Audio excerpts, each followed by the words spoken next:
Moi, je suis un peu soulagé d'être ici en fait, après le mois et demi en Afrique, parce qu'ici je me sens chez moi quoi.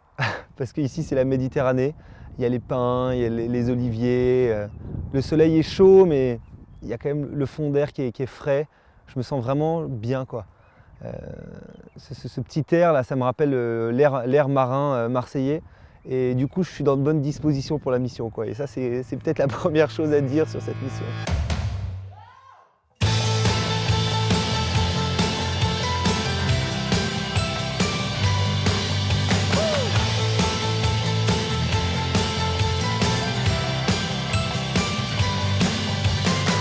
اسمي أبونا علاء علامات. My name is Father Ala Alamat. And I'm originally from Madaba, from Jordan. Mainly, the center was founded to offer services, free of charge services for disabled persons. Now we have two sections in this center where we offer these zero of charge services. The first section is the educational section and the other one is the therapy section. Premier constat, je trouve, qu'on peut faire sur ces enfants handicapés, c'est qu'avec qui on est le matin, c'est que c'est avant tout des enfants en fait. Ça m'arrive en fait d'oublier ça et de me considérer juste face à un handicapé et pas juste face à un enfant. Donc voilà, c'est bien de se rappeler ça. Vivre avec ces enfants handicapés tous les matins, en fait, ça me rappelle les premiers contacts que j'ai eus avec les personnes handicapées. Et franchement, je ne vais pas le cacher, mais les premiers contacts pour moi, ont été super difficiles, quoi. En passant du temps avec eux, c'est très étonnant, mais de manière tout à fait ponctuelle et un peu mystérieuse, on se laisse complètement surprendre, quoi. Et l'autre jour, par exemple, j'étais avec une petite fille de 7 ans, c'est une petite fille trisomique. Elle était en train de colorier tranquillement pendant que moi je découpais mes papillons en papier. Je la regardais, elle était dans son monde. Du coup, j'étais là un peu avec elle, mais sans savoir trop quoi faire, quoi. Et au bout d'un moment, elle se retourne vers moi et elle me fait un grand sourire et elle me fait un énorme bisou sur la joue. Bon, je dois dire que c'était très généreux de sa part, mais il y avait aussi beaucoup de bave quoi, dans son bisou. Donc j'avais plein de bave sur la joue. Dans ma tête, je me dis, bon, dès qu'elle va avoir le dos tourné, je vais aller m'essuyer ça parce que c'est quand même dégueulasse, quoi. Et en fait, elle s'est levée, elle est partie au fond de la salle, elle est revenue, et en fait, elle avait un mouchoir dans la main et elle a commencé à m'essuyer la joue. Et alors là, je me suis dit, Enfin, je me suis rien dit, j'ai juste pris un truc en pleine gueule, un peu un headshot, quoi. Moi, je suis en position de professeur, j'ai l'impression d'être celui qui vient vers elle, qui lui enseigne quelque chose. Je me trouve plutôt utile et plutôt sympa d'être là. Et en fait, c'est elle, l'élève, qui me donne une leçon de délicatesse et d'attention à l'autre. J'ai l'impression d'être celui qui avait fait l'effort d'aller à sa rencontre, etc. Alors qu'en fait, c'est elle qui vient à moi, c'est elle qui vient me retrouver là où je suis. Et c'est elle qui vient briser ce mur que moi j'avais érigé, quoi. Chaque fois que nous nous rencontrons avec des handicapés, ce sont toujours des âmes innocentes. Nous apprenons d'eux vraiment beaucoup plus que nous leur donnons. Nous apprenons d'eux vraiment cette innocence. Cette innocence. Et la réflexion que je me faisais sur ces enfants handicapés, c'est que en fait, ils me révèlent à moi-même mes propres fragilités. Parce que leurs fragilités à eux sont éclatent tellement au grand jour. C'est-à-dire que si eux, lui ne peut pas très bien voir, mais est-ce que moi, je porte un regard pur sur les gens que je regarde? Ils ne peuvent pas très bien entendre. Est-ce que moi, je suis toujours à l'écoute de ceux qui me parlent? Ils ne comprennent pas tout ce que je veux leur dire, mais est-ce que moi, j'arrive à percevoir un peu tout l'amour que Dieu a mis sur ma route? Et voilà, c'est un petit peu en miroir en fait, cet enfant handicapé devant moi, voilà, ça me renvoie à tout ce que moi, je dois perfectionner en moi. Donc l'enfant est toujours le signe de l'amour de Dieu. Mais par notre foi chrétienne, nous devons le comprendre dans le vrai sens. Dans le vrai sens. Le handicapé, c'est le don de Dieu. Et le don de Dieu n'arrive pas vide. Il arrive avec toutes les grâces possibles et imaginables pour que toute la famille vraiment augmente de charité et vive joyeusement le fait de la situation, disons, d'un handicapé à la maison. La société jordanienne est 97% sont musulmans, à peine 300 de chrétiens. On s'est dit, nous ne pouvons pas nous dépasser des musulmans. Et donc, nous avons formé des groupes de musulmans et chrétiens. Et de fait, c'était le meilleur dialogue entre musulmans et chrétiens.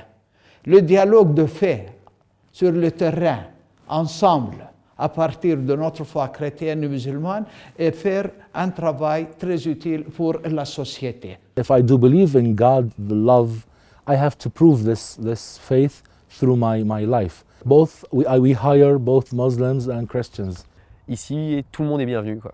Peu importe si vous êtes chrétien, si vous êtes musulman, si vous êtes athée, si vous êtes jordanien, si vous êtes étranger, on n'a rien à secouer, vous êtes les bienvenus.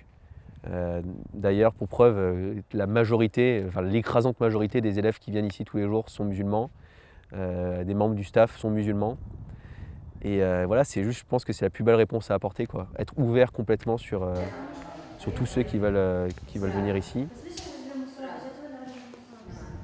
Donc dans ce centre, il y a les enfants handicapés de manière permanente, mais il y a aussi depuis plusieurs mois des familles irakiennes qui ont dû fuir Mossoul à cause des persécutions de l'État islamique. En fait, on ne s'attendait pas du tout à les rencontrer. Et surtout, en fait, je ne m'attendais pas à rencontrer des réfugiés comme ça. Enfin, je ne m'imaginais pas les réfugiés comme ça, quoi. Je m'imaginais le réfugié, pour moi, le mec en haillon, un peu parano, qui regarde à gauche, à droite et qui court parce qu'il est persécuté, quoi. Et en fait, quand tu les vois, c'est des gens qui étaient riches, quoi, en Irak. C'était des gens qui étaient ingénieurs, docteurs. Je me mets dans la place du père de famille qui est ingénieur, etc., qui rentre chez lui le soir, qui pense retrouver ses enfants et sa femme, et à qui on dit bon, écoute, ce qui va se passer, c'est que tu te convertis ou tu dégages, sinon on te tue. Et là, tu pars, tu prends une mini-valise parce que de toute façon, il y a des checkpoints partout et tu peux rien emporter. Et j'essaye de me mettre à la situation du gars, et j'ai essayé plusieurs fois, hein, et en fait, j'arrive pas, quoi.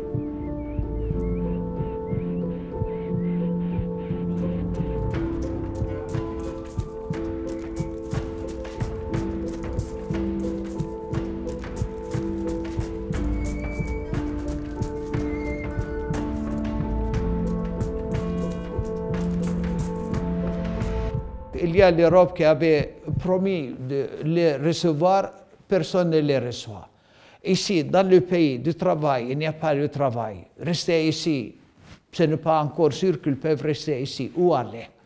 Et quand ils voient leurs enfants jouer, et nous sommes là, etc. Et quand je vois le père et la mère comme ça en train de penser, qu'est-ce que vous pouvez leur dire? En quoi vous pouvez les consoler? Sinon, leur foi. Ils ont donc quitté tout pour leur foi parce qu'ils veulent être fidèles à Jésus-Christ. Parce qu'il n'y a que la foi qui peut redonner sens à la vie, sens à la mort, sens aux souffrances, sens à votre existence. Si tu ne trouves pas le sens de ta vie, tu perds ta vie inutilement.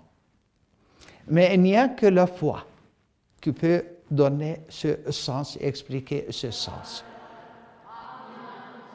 Ils sont ici pour quelque chose et pas tant à cause de quelque chose. Ils sont ici pour leur foi, en fait. Ils ne sont pas là à cause de leur foi.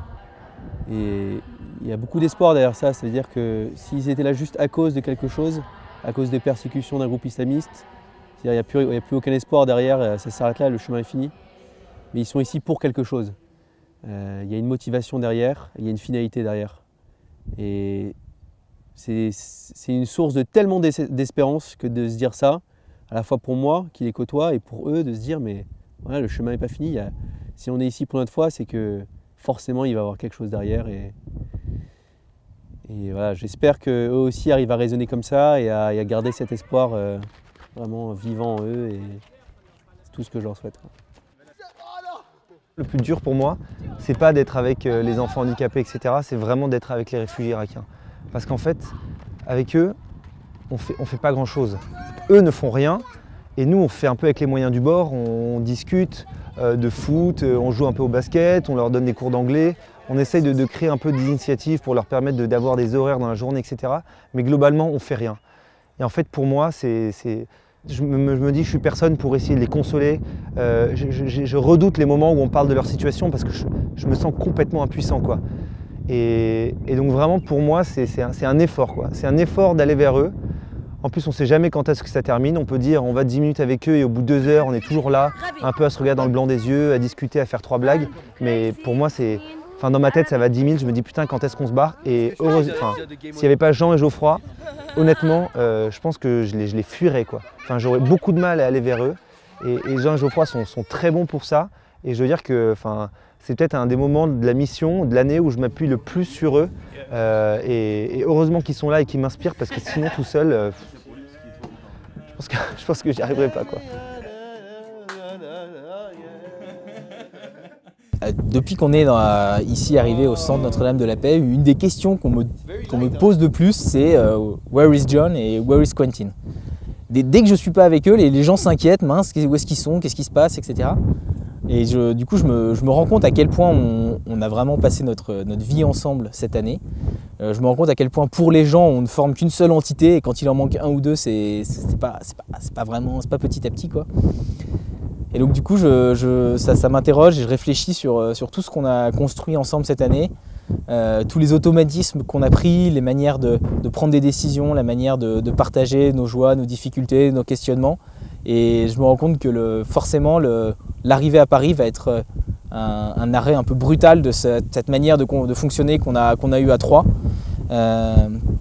Parce que même s'il y a eu des difficultés, il y a beaucoup de choses qui aujourd'hui sont devenues évidentes entre nous. Et ça va être peut-être pas évident à gérer le retour à Paris pour cette raison.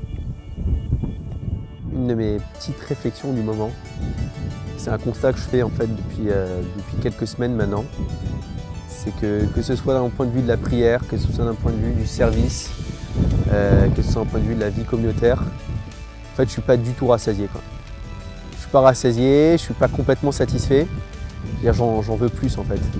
Et c'est ouf de se dire ça parce que honnêtement si je me regarde et si je m'observe il y a un an, mais j'étais tellement loin de la situation dans laquelle je suis aujourd'hui. Genre je priais moins, la charité c'était une fois par an, par an, une semaine à Lourdes. La vie communautaire, je savais pas du tout ce que c'était. Et quand tu vois le bonheur de ouf que ça te procure, mais tu peux jamais être rassasié quoi, t'en veux plus. Et c'est un constat de ouf de dresser ça. Ça veut dire, mais en fait, tout ce que je vis cette année, c'est pas voué à s'arrêter quoi. Si je veux vraiment continuer à être aussi heureux que je le suis, bah, faut continuer dans cette voie-là quoi. Faut continuer à prier, faut continuer à être au service. Malheureusement, je n'habiterai sûrement pas avec Quentin et Geoffroy l'année prochaine. Je ne serai pas 24 heures sur 24 avec eux, mais ça ne veut pas dire que je ne peux pas témoigner de sacrifice et d'amour envers mon prochain au quotidien. Au contraire, donc il y a plein de choses à faire l'année prochaine, quoi. Plein de portes qui vont s'ouvrir et c'est ouf de se dire ça. Je suis trop heureux. Si Dieu est pour nous,